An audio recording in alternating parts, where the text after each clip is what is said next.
Hello everyone! Welcome back sa ating vlog. So in today's video guys, ipapakita namin sa inyo yung budget rule na pina-follow namin ni Dayan since day 1 nung pumunta kami dito sa Canada. Kaya na-manage namin pag-ipunan yung tuition fee ko for 3 semesters dito sa Canada and yung pagbili ng bahay dito sa Canada. So basically guys, ang budgeting namin ni Dayan is 60-20-20. So dati siyang 50-30-20 pero ngayon ginawa namin siyang 60-20-20. So 60% for essentials, ito yung mga fixed essentials namin. 20% for occasional or mga wants namin and 20% for savings. So kung kayo guys ay nagta-tithes, dito na sa 20% papasok yung tithes ninyo. So before we proceed, gusto ko lang mag-disclaimer agad na this is not a financial advice and lahat ng i-share ko sa inyo dito is based lamang sa experience namin. Itong 60-20-20 na rule na to is nag-work sa amin and I'm not 100% sure kung mag-work din siya sa inyo kasi each of us has different preferences and risk tolerance. So let's break down yung sa 60% essential natin kasi yung 20% na wants tsaka 20% na savings, sobrang dali na lang yan later on. Unahin natin itong essentials natin. So may kodigo ako dito para hindi natin ma-miss yung mga ibibigay natin na values. Kasi dito, sasabihin ko rin yung ideal sana na ano nung rule na yon, nung 60-20-20 rule na yon, at saka yung actual na percentages namin. So sa 60%, it composes of housing 30%, transportation na 10%, food and others na 15%, and communications na 5% for a total of 60%. So this is the ideal situation. So ito guys, before we go further, lahat ng percentages na ito is naka-base guys doon sa net pay ninyo. So kung kayo ay sumasahod ng 100,000 per year, kailangan na ninyong ibawas yung mga government fees, yung mga government contributions, CPP, EI, mga tax ninyo, etc. etc. So, itong percentage na to nag-work doon sa net. So, kung gusto ninyong i-work out ito sa gross, so kailangan lang ninyong i-multiply ito or tanggalin yung net tax effect. So, kung magkano man yung net pay mo, yung actual net pay mo, yun yung i-multiply mo ng per month or ng per annual para makuha mo yung budgets mo. So, let's just assume guys na ang net pay mo per month is, let's say, 10,000 Canadian dollars. Kung 10,000 Canadian dollars ang net pay mo and 30% is your housing, so ang budget mo for your housing and accommodation dapat per month is nasa 3,000 Canadian dollars lang. And ang transportation mo dapat nasa 1,000 Canadian dollars lang and so on and so forth. Doon sa housing na 30%, kasama na dyan guys kung nagre-renta kayo, yung rent ninyo, yung utilities ninyo, yung home internet ninyo, yung home insurance ninyo, or yung tenants insurance ninyo kung meron, at kung ano-ano pang mga repairs na gagawin ninyo dun sa bahay ninyo like minor repairs, plumbing repairs, mga electrical repairs and everything like that,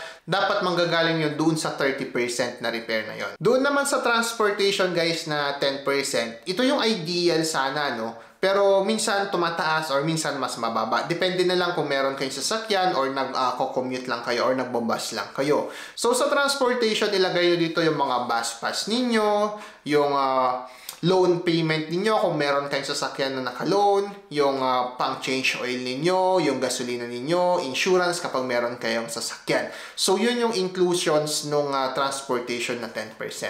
So sa food and grocery guys, kasama dito yung mga toiletries ninyo like mga sabon, shampoo, lotion, everything like that. Yung mga bigas, mga gulay, prutas, meat, mga sa pantries ninyo or whatever. Basta lahat ng kakainin nyo, lahat ng kailangan ninyo para mabuhay basically, dapat nandyan yan. And sa communication, that includes your cellphone and your phone plan. So, or yung data plan ninyo. So, depende na rin yan. Yung 5% na yan is the ideal or yun yung parang pinaka-max mo dapat. Pero kung ikaw hindi naman maluho or ayaw mong kumuha ng pinaka-brand new na iPhone, so, pwede ka na dito sa, for example, iPhone 11 or iPhone 13 for 3 years na or for 5 years na. So, matagal-tagal na wala kang phone plan. So, medyo mababawasan mo to. And yung masisave mo for that communication, pwede mo yung i-transfer doon sa mga wants mo or doon sa savings mo later on.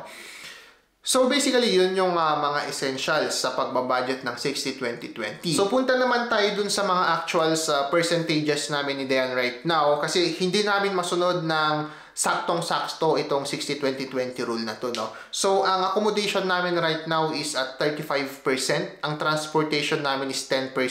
Ang food and grocery namin is 10% and another 5% for our communication. So, dito sa actual namin, guys, compared dun sa ideal, medyo mas mataas ng konti yung sa accommodation namin from 30% napunta ng 35%. And the rest, guys, binawi namin dun sa food and grocery namin. Kasi yung sa food, guys, dito sa budgeting namin, kasama na dito yung mga pagda-dine out, like pagkain sa restaurant, pagbili sa fast food, sa coffee shops, etc.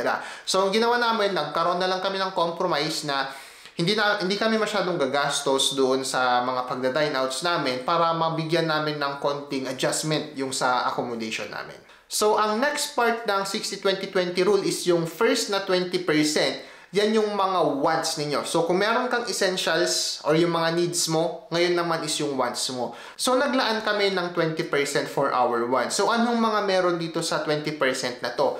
Andito yung mga pang-shopping namin or kapag gusto namin magbakasyon, dito namin siya kinukuha. So, kasama dito yung pagbili ng mga bagong damit, bagong sapatos, mga gears for winter, gears for summer. Although, papasok naman siya ng needs pero pinupunta na lang namin siya ng wants para hindi ma-disrupt yung 60-20-20 rule namin. So, kapag gusto rin namin manood, for example, sa sine or gusto namin mag-picnic, dito namin sa 20% na wants kinukuha yun. Or kung gusto namin bumili ng gadgets, dito namin siya kinukuha. And next part is our savings. So, sa savings namin, nandito na yung mga investments namin sa RRSP, sa TFSA, and sa kung ano-ano pang mga investment vehicles. So, 20%, very strict kami dyan, guys, sa paggawa ng 20% na yan. And minsan, guys, kapag hindi namin masyadong na-utilize yung sa shopping namin na 20%, doon namin kinukuha or pinupunta namin yung excess doon sa aming savings. Ngayon sa savings, kailangan ninyo tong dapat from that 20% savings, portion of it dapat pumupunta sa emergency fund ninyo, portion of it dapat pumupunta sa retirement savings plan ninyo or sa retirement fund ninyo, and then portion of it pumupunta doon sa revolving savings ninyo na pwede nyong gamitin just in case na may gusto kayong bilhin or may malaki kayong mga purchases and everything like that. So basically, guys, yun yung budgeting rule na ginagamit namin ni Dayan. Again, that's the 60-20-20 rule. So yun, guys, kaya ko to na-share sa inyo kasi meron akong isang friend from Calgary na nagtanong sa akin kung paano daw ba kami mag-budget. And tinatanong niya kung paano daw ba niya malalaman na hindi siya gumagastos ng sobra-sobra sa isang item or nag-underspend sa isang item or kung afford ba nilang kumuha ng ganitong item sa ganitong category. So, kaya yun, guys, naisip ko na okay, nasabi ko na sa kanya tong rule na to, pero mas maganda siguro pag mas madaming nakakaalam nitong rule na to para at least magkaroon kayo ng idea kung, for example, gusto nyo bumili ng sasakyan ninyo, hanggang magkano ba yung maa-afford ninyo. So, ang rule natin sa mga sasakyan, guys, include nyo yung gas, insurance, and everything, repairs, tsaka yung mga monthly payment ninyo, dapat hindi siya mag-exceed ng 10% ng inyong net income or ng net pay ninyo. Kasi pag nag-exceed yan ng 10%, baka hindi nyo afford yung sasakyan na yon. So, ang iwasan kasi natin dito is kukuha tayo ng sasakyan na sobrang mahal tapos ma-offset sa ibang mga categories. For example, kadalasan na nasa-sacrifice dyan. Siyempre, yung accommodation mo, halos wala kang magagawa dyan. Yung food mo, kailangan mo talaga. So, ang nasa-sacrifice talaga dyan, guys, is yung savings. Which is, I think, dapat before pa kayo gumastos, yung savings dapat ang nauunang natatabi. So, yun naman. Kung tatanungin naman ninyo ako kung paano naman nung estudyante pa lang ako, basically, the same concept pa rin kami, guys, 60-20-20. Kaya lang, guys, yung dalawang 20% doon sa wants tsaka savings namin, instead na pupunta ng wants tsaka instead na pupunta ng savings, napupunta yun, guys, sa tuition fee ko or yung pag-iipon namin for my tuition fee. So, basically, same concept, but medyo nag-deviate lang kami doon sa wants tsaka sa savings. Instead na doon napunta, pinunta namin lahat doon sa tuition fee ko. Kasi alam naman ninyo na nung pumunta kami dito sa Canada, 1 sem lang ang tuition na dala namin and lahat na ng mga tuition fee namin, dito na namin pinag-ipunan sa Canada. So that's it, guys, for today's video. Sana natulungan namin kayo or nagkaroon kayo ng idea kung paano mag-budget. And thank you so much for watching. Again, this is Edwin from Grace Canada Vlog. Always remember to stay humble and always stay focused sa inyong mga goals. And as always, guys, I'll see you sa next vlog. Bye-bye!